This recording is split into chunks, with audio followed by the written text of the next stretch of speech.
समय पहले की बात है। एक समृद्ध राज्य में हरिपाल नाम का एक साधारण लेकिन अत्यंत चतुर किसान रहता था, जो अपनी छोटी सी खेती पर मेहनत करके ईमानदारी से जीवन बिताता था। वह दिखने में सामान्य था, पहनावे में सादा और बोलचाल में विनम्र, लेकिन उसके पास जीवन को समझने की गहरी बुद्धि थी। इसलिए गांव के लोग अपने झगड़े, फैसले और समस्याएं उसी से पूछते थे।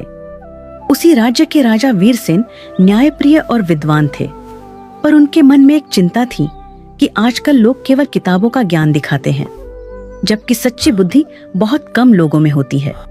इसलिए उन्होंने यह निश्चय किया कि वह पूरे राज्य में सबसे चतुर व्यक्ति को खोजेंगे।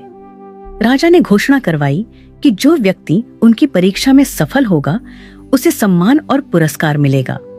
बड़े बड़े विद्वान, व्यापारी और चालाक लोग राजधानी पहुंचे, पर हरिपाल शुरू में नहीं गया, क्योंकि उसे न इनाम का लालच था और न दरबार की चाह। लेकिन गांव वालों के आग्रह पर वह साधारण वस्त्र पहनकर राजा के सामने उपस्थित हुआ। राजा ने पहली परीक्षा में एक पत्थर और लकड़ी का टुकड़ा दिखाकर पूछा कि इनमें से अधिक उपयोगी क्या है। अधिकतर लोगों ने तुरंत उत्तर दिया, पर हरिपाल ने कहा कि उपयोग वस्तु में नहीं, परिस्थिति में होता है। यह उत्तर सुनकर राजा प्रभावित हुए।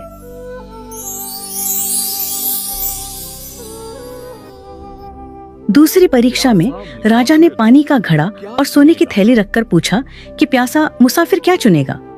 जहां लोग धन की ओर झुके, वहीं हरिपाल ने कहा, महाराज, जीवन रहेगा तभी धन काम आएगा।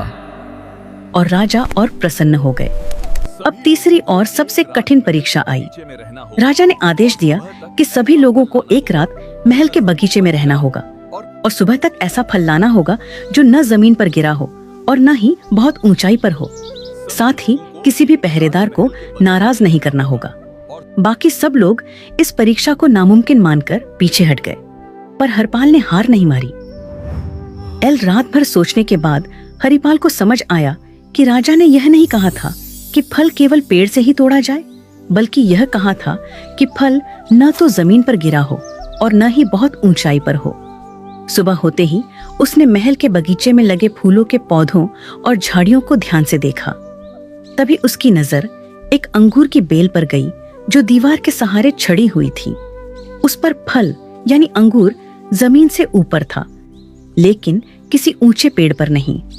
हरिपाल ने पहरेदारों से विनम्रता से पूछा कि क्या वह उस बेल के पास जा सकता है, क्योंकि वह राजा की आज्ञा का पालन कर रहा है। उसकी शांति, नम्रता और सच्चाई देखकर पहरेदारों ने उसे रोकने के बजाय रास्ता दे दिया। हरिपाल ने बिना किसी नियम को तोड़े बेल से फल तोड़ा और दरबार में ले आया।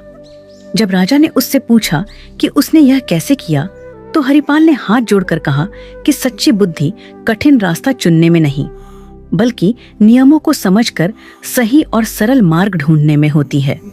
यह सुनकर राजा वीरसेन अत्यंत प्रसन्न हुए और उन्होंने घोषणा की कि हरिपाल ही सच्चा चतुर है, क्योंकि उसने ज्ञान, धैर्य और व्यवहार तीनों का संतुलन दिखाया है। राजा ने उसे सोने का पुरस्कार दिया, लेकिन हरिपाल ने उतना ही सोना लिया जितना गांव में कुआं बनवाने के लिए आवश्यक था, और बाकी लौटा दिया। यह देखकर राजा ने कहा कि जो बुद्धि दूसरों के भले के लिए काम आए, वही सबसे बड़ी बुद्धि होती है। हरिपाल सम्मान के साथ अपने गांव लौट आया और पहले की तरह सादगी से जीवन जीने लगा। लेकिन उसकी कहानी पूरे राज्य में फैल गई और लोगों ने समझ लिया कि सच्ची चतुराई दिखावे में नहीं, बल्कि सही सोच और सही आचरण में होती है। सीख: सच्ची बुद्धि वही है जो नियमों को समझे, अहंकार से दूर रहे और अपने साथ साथ दूसरों का भी भला करे।